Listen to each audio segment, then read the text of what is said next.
Hey, what's up guys? Vidéo update de mon projet de 8plex. On est à la semaine 9. On est mi-chemin dans notre échéancier de construction. Donc, on a commencé début mars et la date de livraison, c'est le 1er juillet. Date très importante parce que j'ai pas juste un logement, 2 logements, 3 logements, 4 logements. J'ai 6 logements de louer déjà en prélocation. Dans la vidéo, je vais vous mettre les logements qui sont loués avec les montants.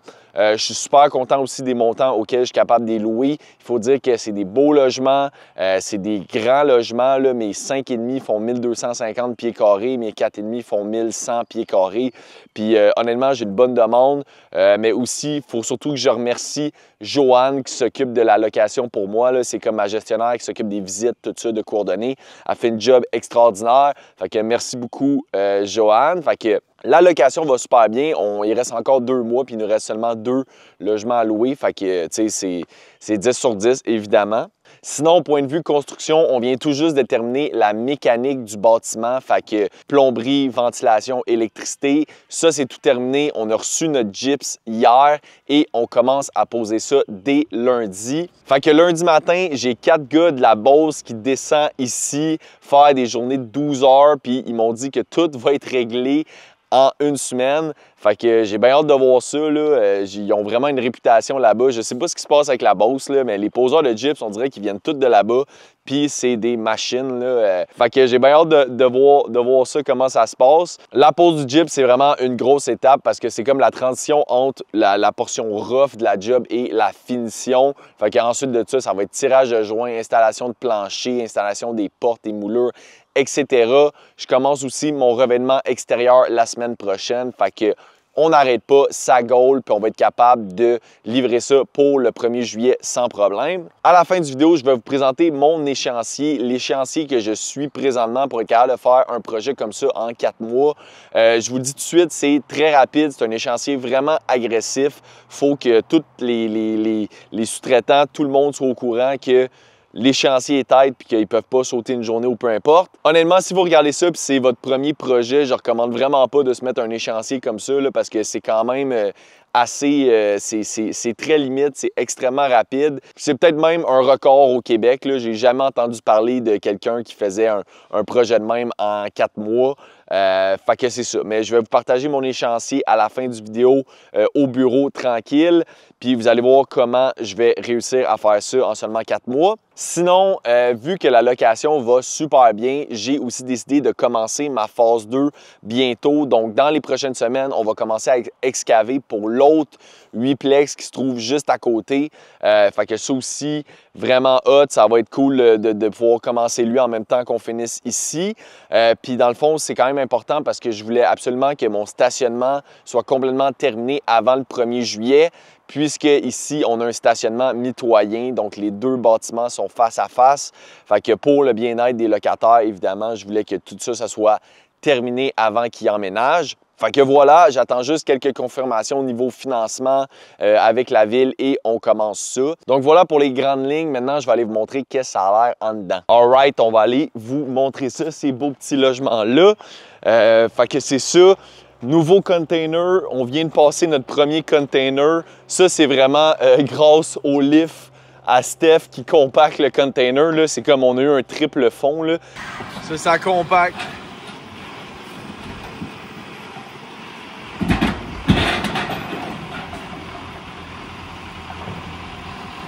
« 22 000 livres de pression. Sans le lift, on en aurait sûrement déjà rempli 3.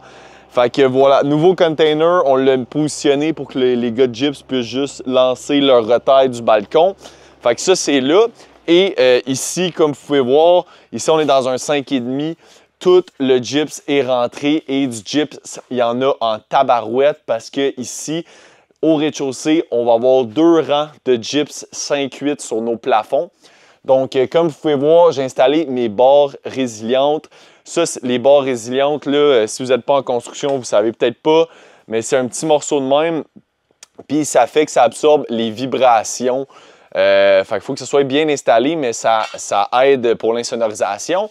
Sinon, on a aussi notre laine qui est soufflée dans toute entre les poutrelles et ensuite de ça, en haut, on a un pouce et demi de béton. Fait que c'est vraiment une composition excellente pour l'insonorisation. Tu sais, tant qu'à le faire, on le fait comme du monde, là. Moi, c'est le genre d'affaire qu'après ça, tu peux plus... une fois que ton bloc est fait, tu peux plus changer rien au niveau de l'insonorisation. Fait que moi, je trouve ça important de faire une bonne job dès le départ. Fait que voilà, tout le gyps est rentré et aussi toute la mécanique est faite. Donc, toute l'électricité, les prises de courant, etc. sont toutes installées. On a aussi la plomberie, évidemment, et la ventilation. Donc, ici, par exemple, on a l'espace laveuse-sécheuse avec notre sortie pour la sécheuse. Aussi, ici, ça va être l'emplacement de notre échangeur d'air.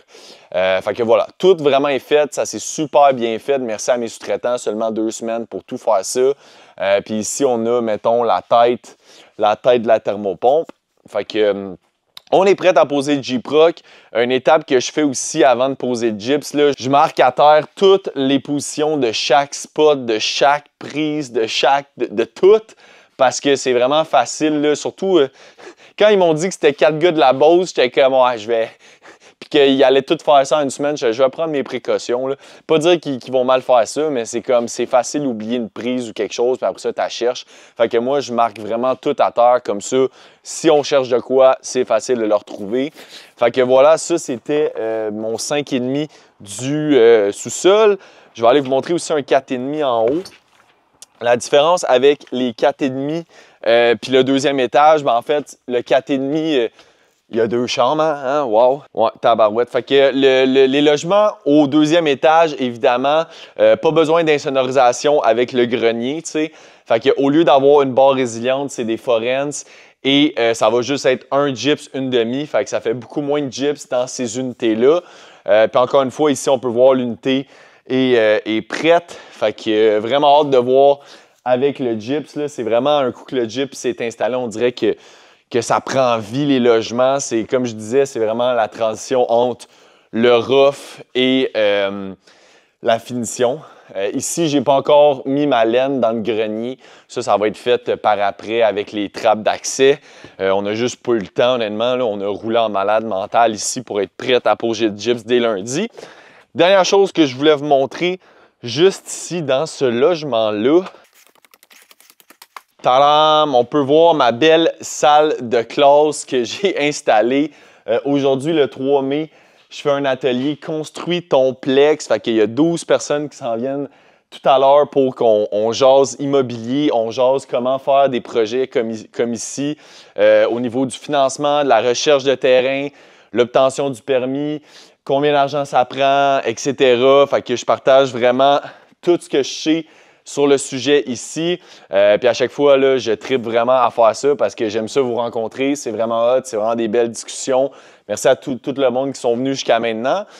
Pour l'instant, j'ai pas de date d'annoncer encore pour cet été, mais j'ai vraiment du fun à faire ça. Fait que c'est sûr que je vais en faire d'autres cet été. Update depuis que j'ai enregistré le vidéo, j'ai négocié avec ma blonde et j'ai racheté 2 nouvelles dates, le 21 juin et le 12 juillet. Fait que si ça vous intéresse, le lien est en dessous du vidéo. Parce qu'à date, merci à vous, là, ça sold out à chaque fois vraiment rapidement. Tu sais, merci. Pour vrai, c'est vraiment un honneur pour moi là, de pouvoir vous rencontrer de même puis vous apprendre ce que je sais. Fait que, en tout cas, si ça vous intéressait, je voulais juste faire une petite plug pour ça. Sinon, sans perdre de temps, on va aller dans le bureau puis je vais aller vous expliquer mon échéancier du début à la fin, à quoi ça ressemble pour que ça vous donne une meilleure idée. Alright! Donc, voici mon horaire super raisonnable pour mon 8plex. Puis moi, je garde ça simple, je garde ça pas fancy, là. J'ai essayé d'utiliser un diagramme de Gantt puis une affaire de même. Puis honnêtement, je trouve que c'est juste ben trop compliqué puis ça sert à rien. C'est trop de travail à gérer puis bouger les affaires. Moi, j'aime ça, les bons vieux Excel, facile. Puis voilà, je vous montre ce que j'ai jusqu'ici. Donc, 8plex en 17 semaines. On y va. Ça a commencé la semaine du 3 mars, la première semaine avec l'excavation et le coffrage de nos fondations. Ensuite de ça, la semaine du 10 mars, on a décoffré. On a décoffré notre coffrage et on a continué l'excavation avec le remblai. Ça, le remblai, c'était de remplir notre trou de fondation avec du sable puisqu'on n'a pas de sous-sol sur notre projet. Donc, on a compacté le sable et par-dessus le sable, on a fait nos semelles, donc nos footings pour nos murs mitoyens. Ensuite de ça, semaine 3, le 17 mars, on a continué un petit peu à terminer l'excavation. Et mercredi, le 19 mars, ça a été vraiment une grosse journée, je m'en rappelle encore. On a fait toute l'isolation sous dalle, on a coffré nos balcons et on a fait toute notre plomberie sous dalle. Puis on a été prêt pour jeudi le 20 mars, couler notre dalle de béton. Ça a été une journée miraculeuse parce qu'on était fin mars puis on a pogné une journée à comme 20 degrés. Fait que ça a super bien été pour notre coulée de béton. Fait que ça, on a été très chanceux là-dedans parce que si cette journée-là aurait été décalée pas mal, ça nous aurait donné beaucoup plus de misère par après. Fait que ensuite de ça, semaine 4, le 24 mars, on a commencé la charpente. La charpente a duré à peu près un mois. Il y a eu des grues là-dedans, il y a eu la toiture qu'on a faite. On a coulé également notre béton au deuxième étage, notre 1,5 pouces le 11 avril. Donc, en gros, 4 semaines avec des journées de congé, des journées de pluie pour faire toute la charpente du bâtiment de zéro jusqu'au toit avec toutes nos divisions intérieures. Donc ça s'est terminé le 17 avril. Ensuite de ça, lundi, le 21 avril, c'est là qu'on a commencé, mardi, c'est-à-dire, puisque lundi, c'était Pâques. Mardi, le 12 avril, on a commencé la mécanique du bâtiment. Donc, ça, c'est les 2 semaines dont je vous parlais dans la vidéo. Ça a été beaucoup de monde sur le chantier, électricien, ventilation, plomberie. On a fait nos toits plats aussi, que j'ai pas mentionné dans la vidéo, mais on a fait nos toits plats sur nos petits balcons en avant du bâtiment. Donc, on a tout fait ça cette semaine-là. Et pendant la deuxième semaine, la semaine 9, on a continué toute notre mécanique de bâtiment, mais j'ai aussi commencé à faire mes barres résilientes au plafond, mes forens qui manquaient. On a soufflé la laine dans nos planchers entre le plancher du deuxième étage et le plafond du rez-de-chaussée. Donc, tout ça pour être prêt à la livraison de gyps vendredi, comme je disais dans la vidéo. Et ensuite de ça, installation du gyps pendant la semaine 10. Dès que je vais avoir 2 logements de prêt mercredi, mon plâtrier va commencer tout de suite. Et le plâtre, ça va durer à peu près 3 semaines. Voilà, le plâtre, c'est une affaire que ça prend du temps. Qu'est-ce que tu veux? Il faut que ça sèche. Fait que voilà, on va commencer avec le plâtre, puis ensuite de ça, vers le 14 mai, je vais commencer à installer ma céramique dans les douches. Fait que mon plâtrier va s'assurer que j'ai une coupe de salle de bain prête pour pouvoir commencer l'installation de ma céramique dans mes douches. Puis ensuite de ça, semaine 12, on termine le plâtre et je vais aussi commencer à prendre l'avance sur ma finition avec mes escaliers. Donc moi, c'est des escaliers en tapis. Donc évidemment, on n'installera pas le tapis tout de suite, mais je vais tout de suite faire mes marches en presswood, tout ça. Et par la suite, semaine 13, le lundi 26 mai, je vais recevoir mes portes intérieures. Puis je vais installer mes portes avec mes moulures de portes dans tous les logements, suivi de ma peinture. Donc ça, je fais ça dans cet ordre-là parce que c'est vraiment ça la façon la plus efficace. Une fois que les portes et les moulures sont installées, ben là, je peux tout shooter la peinture d'un logement. Fait que ça fait en sorte que je peux shooter les portes aussi. Fait qu'on gagne énormément de temps en peinture là-dessus. Fait que je vais avoir mon équipe de peintre qui va suivre mon gars de finition. Puis ensuite de ça, la semaine du 14, non, excusez, la semaine 14, la semaine du 2 juin, je vais commencer l'installation de mes planchers. Pour être prête pour l'étape cruciale, lundi le 9 juin, je reçois mes cuisines. Fait que ça, c'est un gros moment. Il faut être prêt pour l'installation des cuisines qui va se faire pendant la semaine 15. Suite à ça, je vais aussi avoir mon gars de finition intérieure qui va installer les plaintes. Parce que comme j'ai pas de corderon sur le projet, ben on va installer nos plaintes par-dessus le plancher, évidemment. Puis ensuite de ça, semaine 16, ça va être une grosse semaine un peu chaotique. Finition électrique, finition plomberie, finition ventilation aussi que j'ai pas mis là-dedans, retouche de peinture, un paquet d'autres affaires, fait que c'est le gros blitz de la fin. Et ensuite de ça, la semaine 17, la semaine du 23 juin, on va faire retouche de peinture, ménage final et ultimement, on va essayer de recevoir nos comptoirs pour le 27 juin.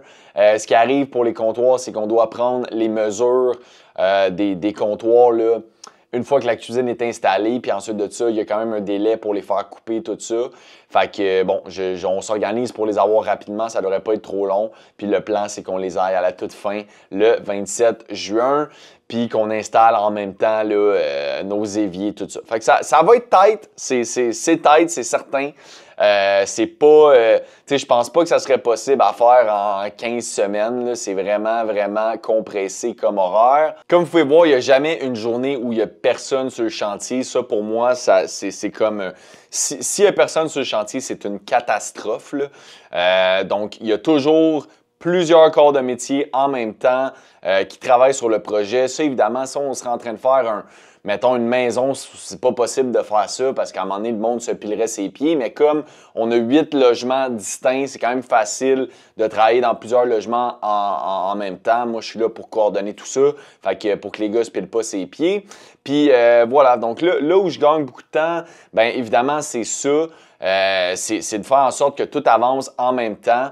La clé, c'est de bien coordonner les choses. Il faut vraiment que tout soit bien aligné, puis il faut que les gars respectent les échéanciers que je leur donne parce que tout découle de ça. Comme par exemple, mes plombiers, mes électriciens, mes gars de ventilation, ils savaient très bien que ma livraison de gyps, c'était vendredi le 2 mai, puis c'était clair avec eux qu'ils allaient avoir juste 2 semaines pour faire leurs travaux. Fait que quand c'est établi d'avance, puis que tout le monde pousse dans la même direction. Comme moi, j'arrête pas de dire à mes sous-traitants que ma date de livraison, c'est le 1er juillet, fait qu'il faut pas que ça niaise. Puis tout le monde est là pour m'aider à réussir l'objectif. Fait que ça prouve juste que j'ai des bons sous-traitants. Puis j'ai des sous-traitants de confiance, c'est du monde que je connais, que j'ai déjà travaillé dans le passé, parce que c'est certain que quand tu recommences avec des nouveaux sous-traitants, des fois c'est un peu plus inquiétant parce que tu sais pas comment ils travaillent, mais dans mon cas, c'est ça, j'ai la chance d'avoir déjà une gang avec qui je suis habitué de travailler, fait que c'est pour ça que je suis capable de faire un échéancier serré de même, mais je vous avoue que malgré ça, ça reste un bon challenge pareil. Bon, on va l'avoir le 1er juillet, mais c'est ça, on n'a pas... mettons qu'on n'a pas de temps, on n'a pas beaucoup de lousse dans l'horaire. Il faut vraiment que ça se tienne à ça. Fait que there you go, c'était mon échéancier pour la construction de mon 8plex et je suis vraiment excité parce que comme je disais au début du vidéo, je vais bientôt commencer le 2e 8plex en simultané. Dans comme 2-3 semaines, je risque de creuser le 2e 8plex. Fait que si vous voulez voir ça, assurez-vous de vous abonner à la page. Et si vous êtes rendu là, presque 18 minutes avec moi, merci beaucoup de votre écoute. Assurez-vous de laisser un petit like sur la vidéo, ça m'encourage beaucoup. Fait que, there you go, bonne chance dans vos projets. J'espère vous voir peut-être à un de mes ateliers. Sinon, on se dit à la prochaine vidéo. Merci beaucoup. Ciao!